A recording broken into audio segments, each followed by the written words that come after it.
Kalau ngomongin kata toxic sekarang ini tuh kayaknya identik banget sama hubungan percintaan ya. Padahal nggak juga loh. Hubungan pertemanan, terus hubungan keluarga yang nggak harmonis, dan saling merusak itu juga bisa dibilang toxic tuh. Bahkan sampai ke pola asuh orang tua loh. Istilahnya ya toxic parenting. Yang seharusnya orang tua menjadi tempat ternyaman, tempat teraman bagi anak. Tapi bagi anak-anak dengan toxic parents, orang tua justru menjadi sumber masalah yang bisa membuat anak jadi takut, bahkan trauma. Lantas, gimana ciri-ciri dari toxic parenting ini? Apa jangan-jangan ayah dan bunda secara nggak sengaja udah menerapkan pola asuh yang terbilang toksik? Nah, supaya lebih jelas, tonton video ini sampai selesai.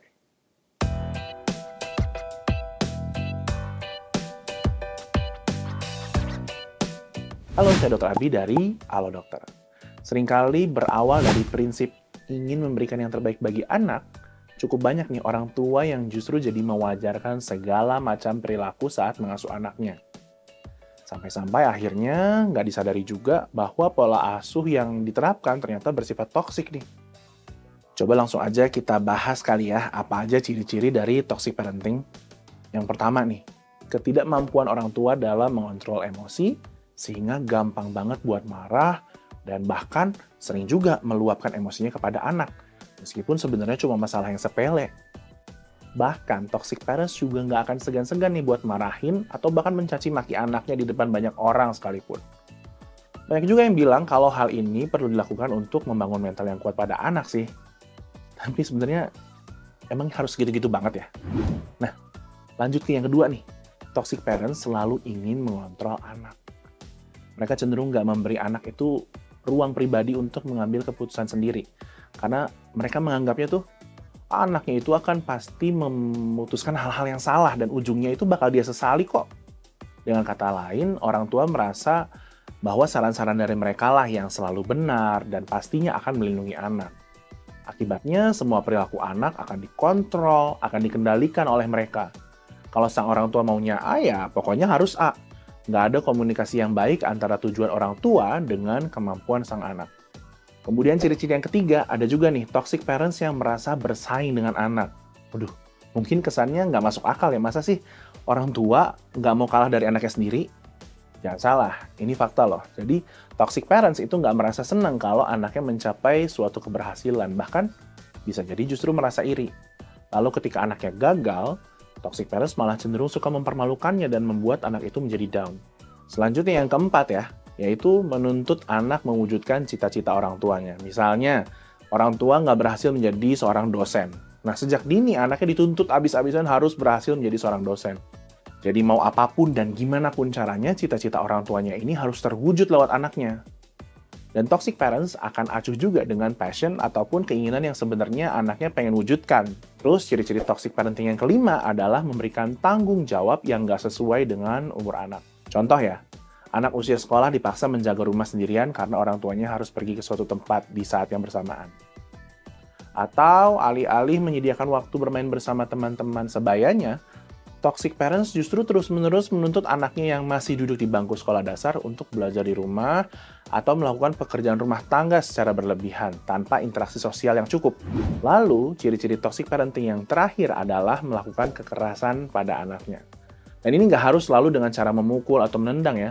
Mungkin jarang disadari oleh orang tua juga nih bahwa mencubit, menjewer, ataupun menempeleng kepala juga termasuk perilaku kekerasan fisik pada anak. Dan selain kekerasan fisik, toxic parents juga sering melakukan kekerasan verbal. Pernah dengar nggak orang tua yang manggil anaknya kayak, si gendut udah bangun nih, atau makan mulu sih, atau makin hari makin hitam aja kamu nak, sepedaan di luar mulu sih.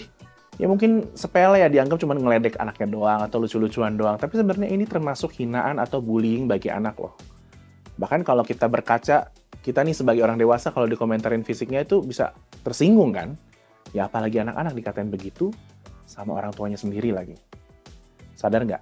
Itu tuh dampaknya bisa dirasakan bahkan sampai ia dewasa nanti loh. Jadi gimana? Apakah ayah dan bunda yang lagi nonton merasa melakukan satu atau beberapa ciri-ciri dari toxic parenting ini? Saya harap sih semoga enggak ya. Hal-hal toxic seperti ini mungkin nggak datang dari niat yang buruk. Bahkan kayak yang tadi bilang di awal, bahwa hal ini biasanya justru datang dari harapan atau niat yang baik untuk anak. Tapi ingat, belum tentu yang menurut ayah dan bunda itu terbaik. memang merupakan suatu hal yang si kecil butuhkan atau inginkan. Dan belum tentu juga si kecil bisa menerimanya dengan baik. Justru dia bisa merasa sedih, bisa merasa tertekan, apalagi kalau semuanya itu dipaksakan secara sepihak oleh orang tua yang selalu menempatkan dirinya sebagai si paling benar dan si paling maha tahu. Akibatnya timbul deh dampak negatif pada tumbuh kembang anak, terutama pada sisi psikologisnya. Anak bisa jadi kesulitan dalam mengelola emosinya, kemudian cenderung bersikap agresif, misalkan jadi bertingkah laku kasar atau mudah marah ya. Atau malah sebaliknya anak juga bisa stres, kehilangan nilai diri atau value-nya, kemudian serba gelisah dan khawatir, merasa nggak berharga, bahkan sampai beresiko jatuh dalam keadaan depresi loh.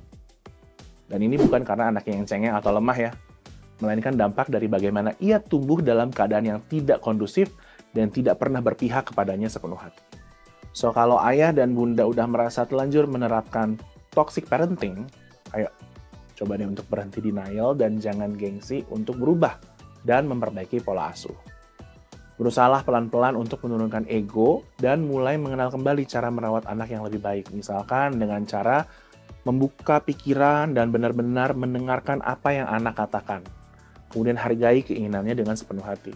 Lalu meskipun nggak mudah ya, tapi dengan keinginan dan komitmen yang kuat untuk mau membahagiakan anak dan juga ingin mempunyai hubungan yang baik antara anak dengan orang tua, bahkan sampai tua nanti ya, diharapkan ayah dan bunda itu bisa kok melakukannya.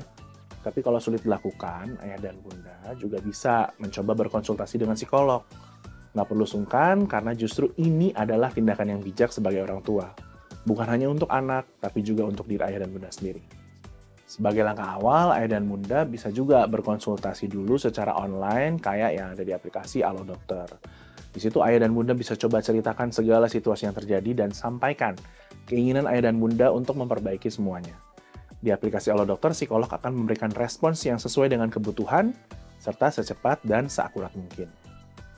Lalu kalau dari hasil konsultasi ternyata psikolog merasa perlu bertemu secara tatap muka dengan ayah dan bunda maupun sang anak, Alo Dokter menyediakan fitur buat janji konsultasi nih. Jadi, semoga bisa lebih praktis ya dalam memenuhi kebutuhan kesehatan keluarga.